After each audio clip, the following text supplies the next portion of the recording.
छत्रपती संभाजीनगर करता ही अत्यंत आनंदाची गोष्ट आहे की किर्लोस्कर टोयोटा मोटर्सची 20,000 कोटी रुपयाची इन्व्हेस्टमेंट आज ऑरिक सिटीमध्ये त्या ठिकाणी आलेली आहे। जवळपास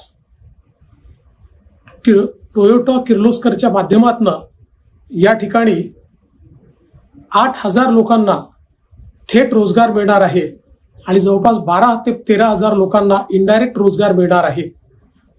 ही सगळी इन्व्हेस्टमेंट ही इलेक्ट्रिक व्हेकल आणि हायब्रिड व्हेकल याच्यामधली आहे। त्यामुळे ऑटोमोबाईल क्षेत्रात एक अत्यंत महत्त्वाची गुंतवणूक म्हणून याच्याकडे पाहिलं जात आहे आणि याकरता छत्रपती संभाजीनगरची निवड त्यांनी केली ही अत्यंत आनंदाची गोष्ट आहे।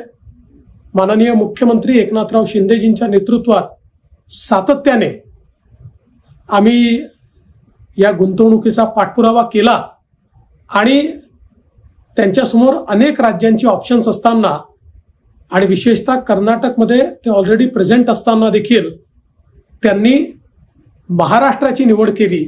ही महाराष्ट्राकरता एक अत्यंत आनंदाची गोष्ट आहे आणि म्हणून मी छत्रपती संभाजीनगर आणि मराठवाड्यातील नागरिकांचं मनापासून अभिनंदन करतो आणि या माध्यमातून एक मोठी गुंतवणूक आल्यामुळे मराठवाड्याच्या विकासाला एक मोठी चालना मिळणार आहे।